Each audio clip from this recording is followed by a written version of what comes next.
Is a house need-based product or investment product? Why are houses being used as trading products? Why do they tempt you with real estate as an asset class meant for higher returns when it is your basic need? Amidst media debates as to whether a house is asset or liability, should not you question whether such debates are designed to divert the core issue of necessity versus greed? Why should a house, a shelter, be different from other basic needs like food and clothing just because it holds its value or appreciates and is not a perishable commodity? Sorry, guys, you all are being brainwashed by the vested interests who wish to convince, confuse, and corrupt one and all to treat a basic need product like home as an asset class.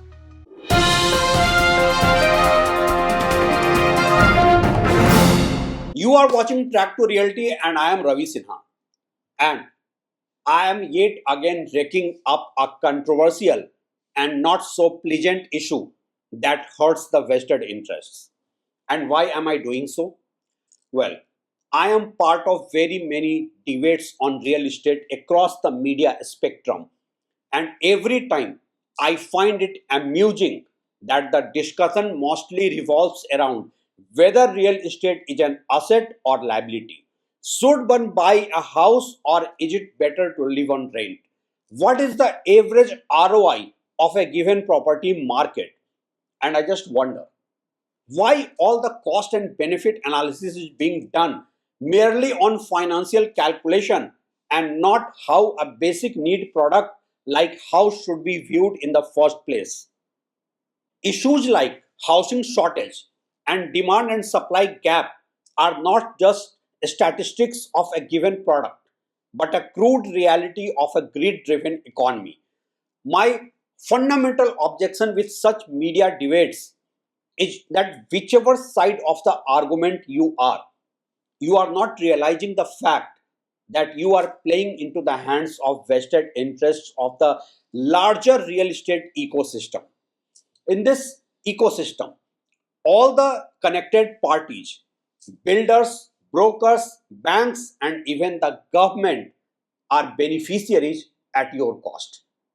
In a number of my previous video, I have explained in detail how your house purchase helps builders to sell artificially inflated properties, brokers make their commission, banks earn interest with your home loan, while the government earns through multiple taxation from both the builders and the home buyers. You also pay GST and stamp duty to the government. Today, I start with a basic question. Should a house as basic need product as food and clothing be even referred as an asset class? If yes, then whether you also call food or clothing as an asset and hold it to speculate and trade? Even one of the best investment minds in the world, Robert Kiyosaki of Rich Dad Poor Dad fame, he says you must make a difference between your primary home and investment real estate. An asset is something that puts money into your pocket, which your primary house does not. It's also time to see how and when houses gradually turned into more of an asset than need in the Indian housing market. Our previous generation had it as a need, and they mostly built houses when they needed it for self-use. Of course, house always was seen as a means of social security and hence an asset as well. But for that generation, house was an asset only in crisis. It was never viewed as an investment product or worse even a trading commodity. While house flipping is a business in many other countries, Indians were not known to trade houses for a profit. A sentimental value and family honor was attached to the given house. I agree that a property technically has always been an asset because theoretically speaking, an asset is something that holds its value and appreciates over time. It's not like other basic need products like food and clothing and is not a perishable commodity. But that asset for long was more a safety net for Indians and definitely not an asset to park money or worse even, being traded for profits. The real estate boom in this part of the world post the FDI in 2005 changed everything. There, of course, has also been a structural problem. All the real estate growth was saturated in the top 8 10 cities, which were job magnets. So, builders concentrated their focus in these cities, and there began a cartelization of perceived supply shortage. This supply shortage in some pockets and oversupply in other pockets was actually a demand and supply mismatch as housing supply shifted from the government development agencies to private builders and an unregulated regulatory mechanism led to further chaos. Liberal and cutthroat bank lending for under construction housing projects fueled the fire. Investors, speculators, and traders got into a game that created a FOMO, fear of missing out, in the minds of the average Indians. Property prices were more of speculative, and there was hardly any match between the government determined circle rate and actual market price. The government development agencies like DDA in Delhi, Mahada in Mumbai, etc., gradually got out of the housing supply business and a free market economy emerged in the housing business where price elasticity determined the price point. The average home buyer had no voice or stake in the game. It was also because when the price cartelization led to double digit appreciation year on year, the builders had their upper hand. Even if the project was delayed or not up to the satisfaction level, buyer did not have the liberty of choice as builder was ready to offer refund of MCLR bank lending rate plus 1%. But the notional appreciation was way too higher and there was someone waiting to park his money at a higher price. And this was the first nail in the coffin of a basic need product like house. Now, critics will say that even in the stock market, price speculation is a reality, and it is here that I have my fundamental objection. Even with a given stock, fair market price, the price that a buyer is ready to offer is subject to the intrinsic value of the given stock, be it company's earnings, growth potential, investment received, and overall future growth. But in the housing business, there is no intrinsic value other than just the need of roof over the head and of course a hope that property prices will appreciate in future. And hence, real estate emerged as the heaven to park the ill-gotten black money of many, and there was a frenzy for artificial price appreciation.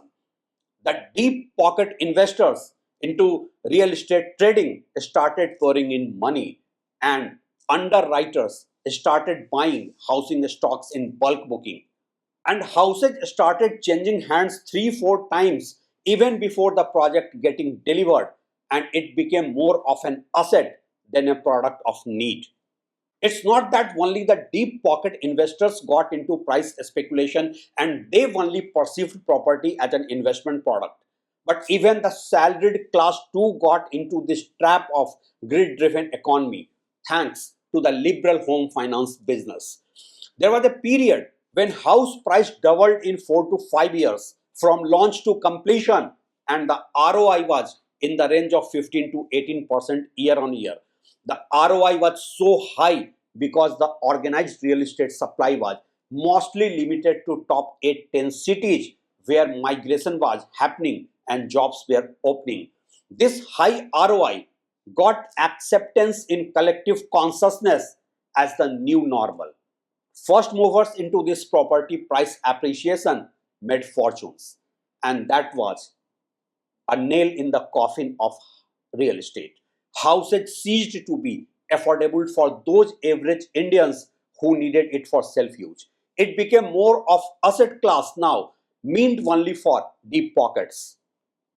The builder had such a strong narrative to promote real estate as real asset that the common Indians started believing it to be true.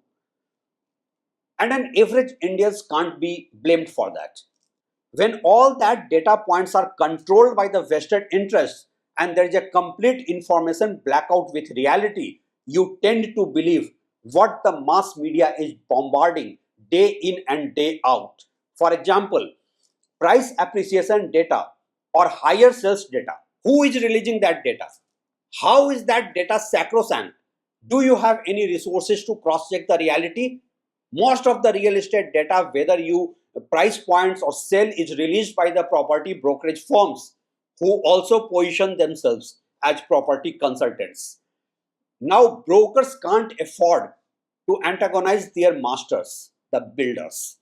Media is also controlled by this real estate ecosystem as they are leading advertisers.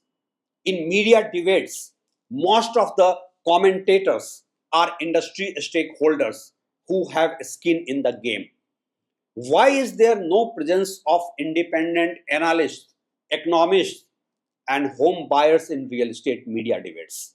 So, they are smart enough, quote unquote smart, to shift every housing debate from need based product to asset.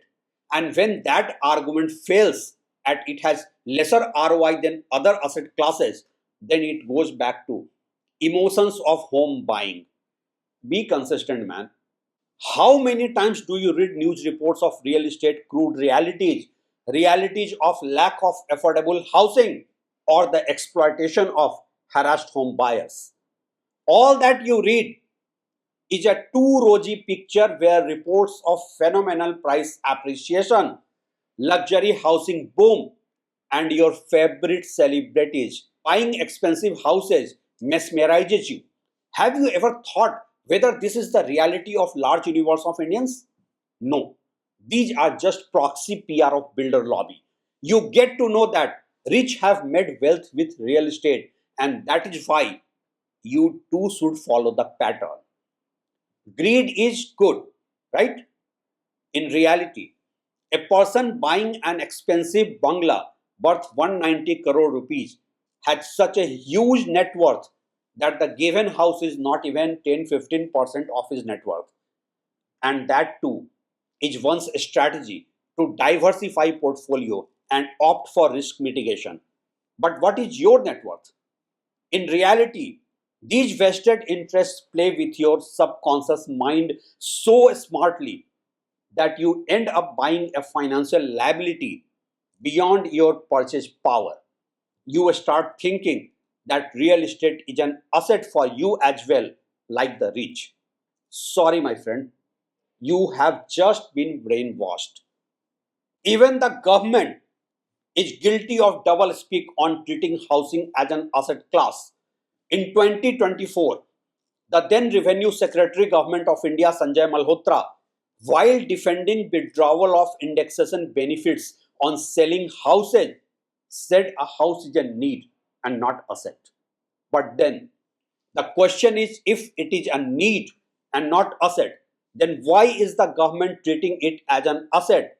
Why is the government playing the role of a facilitator with home loan and also allowing interest subsidy in specific cases without any lock-in clause? Whom is the government helping in treating houses as an asset class? Builders or common citizens? Why is there no capping in giving home loans for multiple properties? Why the income tax exempts an average Indian in possession of two houses? Builders continue to get favorable government policies, and even when the situation goes alarming and courts have to intervene, government does nothing more than mere lip service. For example, housing project defaults of fraud builders like Amrapali, Supertech, Unitech, JP, etc. were enough to bring the poor home buyers on the streets and stir the consign of the apex court of India. But did that lead to a comprehensive housing reforms?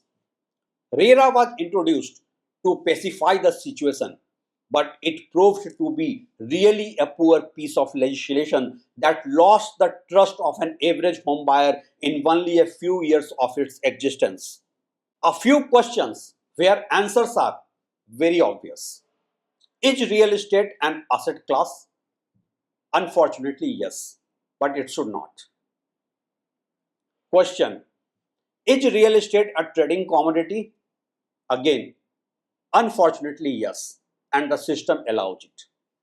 Question: are policies allowing property to turn into commodity? Well, you all know the answer. Question: is mismatch in circle rate and market price catalyst to black money parking in real estate? Well, no rocket science to get this answer. Question: should real estate be an asset class or trading commodity in a country where millions don't have roof over the head? Answer is, who cares? And last but not the least question is, will India witness to a comprehensive housing reforms? I leave this answer to you. Feel free to give your comments. Thanks for watching.